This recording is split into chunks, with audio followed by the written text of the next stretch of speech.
The lacquered box. The memory of my childhood is steeped in the particular scent of my grandmother's house, a potent amalgam of beeswax polish, dried lavender from the sachets she tucked into every drawer, and the faint, sweet decay of old paper. It was a silence you could feel, a heavy velvet drape muffling the grand, dusty rooms of the Victorian manor she refused to leave. And at the center of that silence, like a spider in a gilded web, was Grandmother Alara herself. I was 7 when I first understood the weight of our family's quiet. It was not a peaceful quiet, it was a held breath. That understanding came in the form of a lacquered box. It lived on the mantelpiece in her study, a thing of obsidian beauty, its surface so deeply polished it seemed to be a shard of midnight itself. Upon it, a single magnificent heron was inlaid in mother of pearl, its neck curved in a graceful, eternal question. I was forbidden to touch it.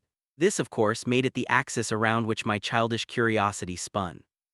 "Remember, Eleanor," grandmother would say, her voice like the rustle of silk-covered bones, "some doors once opened cannot be closed, some truths are not keys, they are locks." I didn't understand the words then, only the cold finality in her tone. My mother Lillian would flinch whenever the box was mentioned, a quick bird-like tremor she tried to hide by busying her hands with her embroidery. She was a ghost in that house, a pale sketch of a woman slowly being erased by the force of my grandmother's will. My father was a faded photograph on the piano, a smiling man in a uniform who had sailed for Europe and never returned. His name was spoken only in whispers, another locked door in a house full of them. The day I finally reached for the box, the air was thick with an impending summer storm. The house was oppressively still. Grandmother was asleep in her chair, her breathing a shallow whisper. My mother was in the garden trying to save her roses from the gathering wind. I dragged a heavy ottoman across the Persian rug, the screech of its legs muffled by the thick pile. My heart was a frantic drum against my ribs. The black lacquer was cool and impossibly smooth under my fingertips. I traced the mother-of-pearl heron, feeling the subtle ridges of its wings. There was no visible latch, no keyhole. It seemed a solid, seamless object. Frustration mounted in my small chest. I pressed, I pulled, I twisted. Nothing. Then my thumb, slick with sweat, slid over the heron's eye, a tiny, convex disc of abalone shell. I pressed, not out of cleverness but out of despair. A soft, precise click broke the silence. A nearly invisible seam appeared around the lid. My breath hitched. I glanced at grandmother. She hadn't stirred. With trembling hands, I lifted the lid. There was no treasure inside. No jewels, no gold, just a single faded photograph and a small, leather-bound journal. The photograph was of my father, but he was not in his uniform. He was young, perhaps 18, his arm thrown casually around the shoulders of another young man. They were both laughing, their faces bright with unguarded joy. They stood on a pier, a vast, sparkling ocean behind them. The other young man had dark, curly hair and eyes that seemed to hold the light of the sun itself. I had never seen him before. Beneath the photo, tucked into the journal, was a folded letter. The paper was brittle, the ink a faded brown.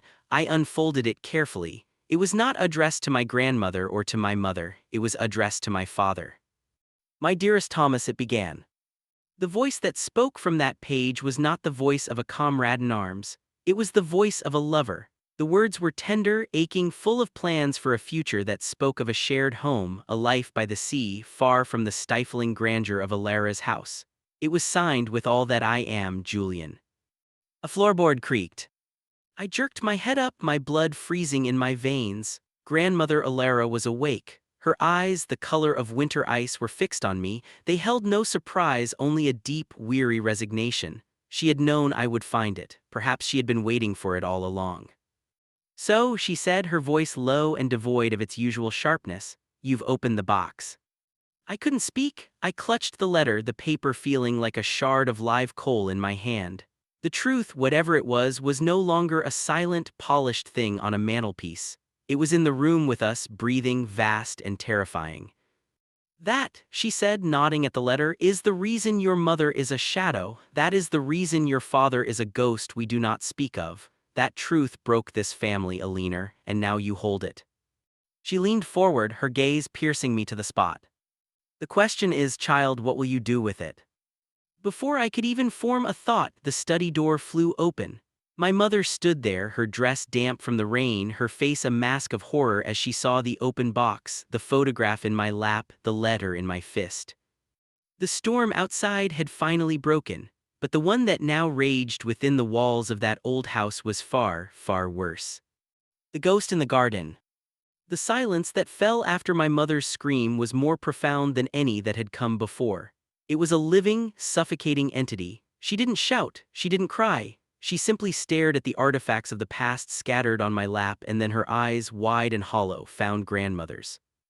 "You let her," she whispered, the sound scraping from her throat. "After all this time you kept it and you let her find it." Grandmother Alara's face was a marble effigy. "It was always going to find its way out, Lillian. Secrets have roots, they grow in the dark and eventually they break through the floorboards." That night the house became a battlefield of quiet gestures and unspoken accusations. My mother retreated to the garden, her sanctuary, even as the rain fell in silver sheets. I watched from my window as she knelt in the mud, her hands clawing at the earth around her beloved roses, not to tend them, but as if she were trying to dig a hole deep enough to bury herself in. I hid the letter and the photograph under my mattress, the knowledge of them burning a hole in my conscience. Julian, who was he? What was he to my father? The words of the letter played in my mind on a loop. "My dearest Thomas, with all that I am." A few days later, I found my mother in the conservatory, the humid air thick with the scent of damp soil and blooming jasmine. She was staring at a framed picture of my father, the formal one in his uniform. "He was so bright," she said, her voice so low I almost didn't hear it. I hadn't realized she knew I was there. "Everyone loved Thomas. He had a light in him that drew people in, especially your grandmother. He was her masterpiece."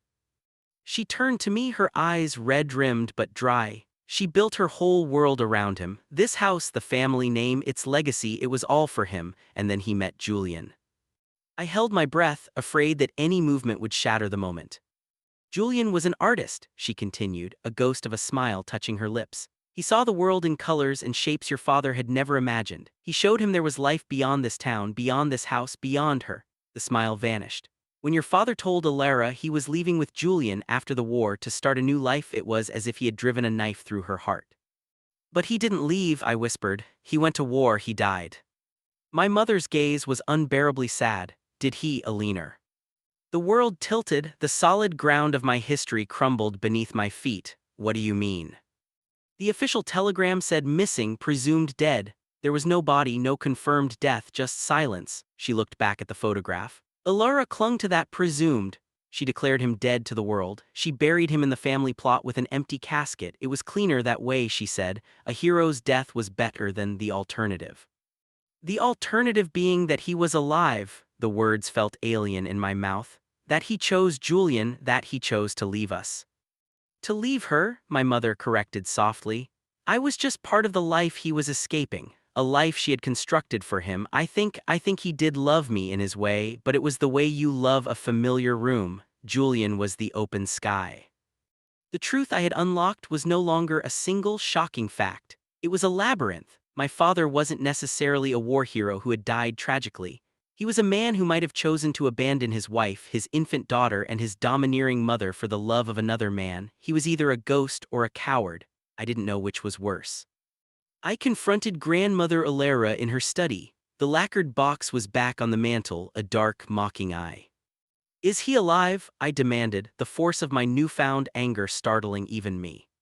She didn't look up from the ledger she was writing in. "What would you do if he was, child? Track him down, disgrace this family's name, drag the Verdun legacy through the mud for a moment of sentimental closure."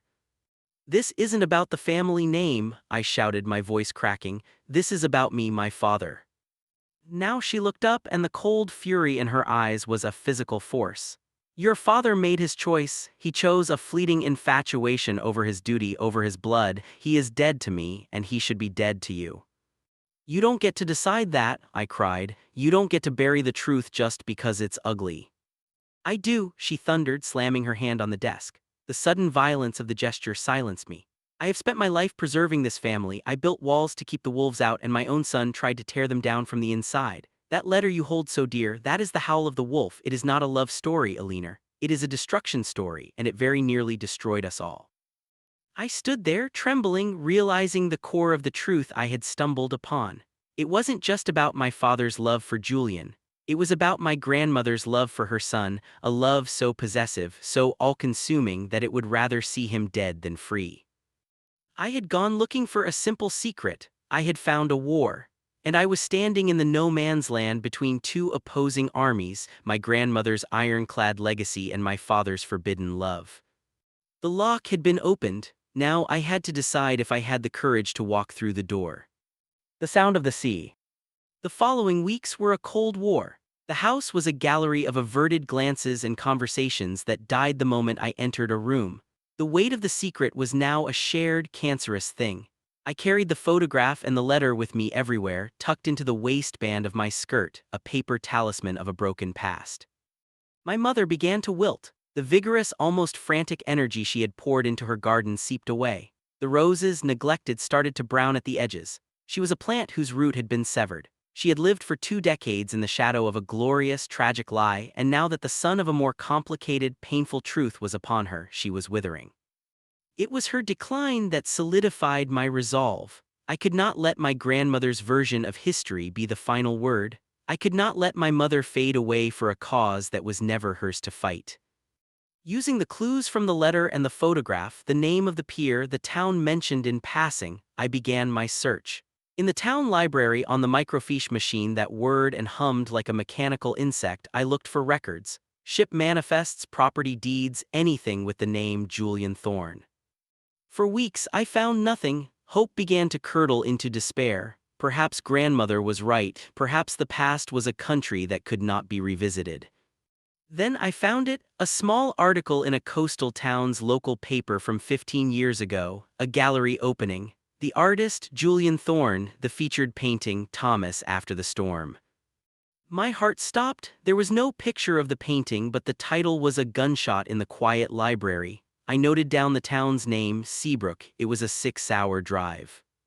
I had no plan, I had no right, but I had a compulsion that was stronger than fear. I took the savings from my birthday money, told my mother I was spending the weekend with a friend, a lie that tasted like ash, and boarded a bus to the coast.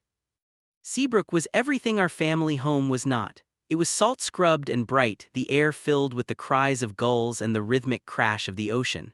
The houses were painted in cheerful, weathered colors. I found the gallery, a small, whitewashed building perched at the end of a pier, the very pier from the photograph. My hands were ice cold. What was I doing? What did I hope to find? Confirmation that my father was a traitor, proof that he was alive and happy without me. I almost turned back. But I thought of my mother's hollow eyes. I thought of the heron on the box, forever asking its silent question. I walked in. The gallery was airy and full of light. The walls were adorned with seascapes of breathtaking beauty, not peaceful, placid scenes, but tempestuous, powerful depictions of the ocean in all its moods. The brushstrokes were bold, the colors vibrant and emotional. In the center of the back wall, illuminated by a soft spotlight, was a single portrait. I walked towards it, my footsteps echoing on the wooden floor. It was a man seen from the back, looking out at a turbulent gray sea. He was wearing an old navy blue sweater. His hair was peppered with gray, but I would have known that line of his shoulders anywhere. It was the same posture from the photograph on the pier. It was my father. He was older, he was alive. I didn't realize I was crying until a tear splashed onto the back of my hand. It was the last portrait he ever sat for, a quiet voice said behind me. I turned. An elderly man stood there, his own hair a cloud of white curls, his face a web of gentle laugh lines, but his eyes, they were the eyes from the photograph. The ones that held the sun. They were now looking at me with a deep, profound curiosity. You see the hope in his posture? The man, Julian, said, stepping forward to stand beside me. He's not looking back at the storm, he's looking at the calm that comes after. He always believed in the calm after. I couldn't speak, I could only look from the painting to him and back again. He talked about you, Julian said softly, his gaze still fixed on the portrait. In his last days, he called you his little heron. He said you had the same quiet, watchful grace. He regretted so much, the cowardice of youth, the weight of a mother's love. He thought leaving you with Alara was the safer, kinder choice. It was the greatest miscalculation of his life. Is he? I finally managed, my voice a ragged thread. He passed away 5 years ago, Julian said, his voice thick with a grief that was clearly still fresh. Cancer, it was swift. We had 32 good years here. He was at peace. The finality of it was a physical blow. I had found him only to learn I had lost him forever. The ghost was truly a ghost, but the pain was different now. It was not the sharp, confused grief of a child for a fallen hero. It was the complex, aching sorrow of a daughter for a flawed, real man who had found his peace in a life that did not include her. Julian invited me to his small cottage overlooking the sea. He showed me photographs, my father older smiling, his arm around Julian, the two of them surrounded by canvases and books and the messy, beautiful evidence of a life lived on their own terms. He was not the dashing soldier or the tragic runaway. He was a man who loved and painted and gardened. "He never stopped loving you, Alina," Julian said, handing me a cup of tea. "He wrote you letters, dozens of them, every year on your birthday." Alara returned every one unopened. He went to a wooden chest and brought out a bundle of envelopes tied with a simple string. My name was on them, in a handwriting I had only seen on one other document, the letter in the lacquered box. I held the bundle in my hands. It was the weight of a lifetime of silence. I returned home 2 days later. The grand, silent house felt smaller, its shadows less menacing. My mother was in the parlor. She looked up as I entered, her eyes searching my face. I didn't say a word. I simply walked over to her, knelt before her chair, and placed the bundle of unopened letters in her lap. She stared at them, her hands hovering, afraid to touch. Then a sound escaped her, a raw, broken sob that seemed to tear from a place deep inside her that had been sealed for decades. She gathered the letters to her chest and wept, great heaving sobs that shook her entire frail body. They were not tears of anger or betrayal, they were tears of release. From the doorway, grandmother Alara watched. She did not speak. Her face, for the first time in my memory, was unreadable, not angry, not vindictive, just old. The walls she had built had finally been breached, not by force but by the simple, undeniable weight of truth. I went up to my room and took the lacquered box from my bag. I had brought it with me, a final act of defiance. I placed it on my own dresser. The mother-of-pearl heron glimmered in the afternoon light. It was no longer asking a question, it was a reminder. The truth I had guarded for years was no longer a secret to be kept, but a story to be held. It was messy and painful and profoundly, beautifully human. It was my family's story, and now, at last, it was mine to tell.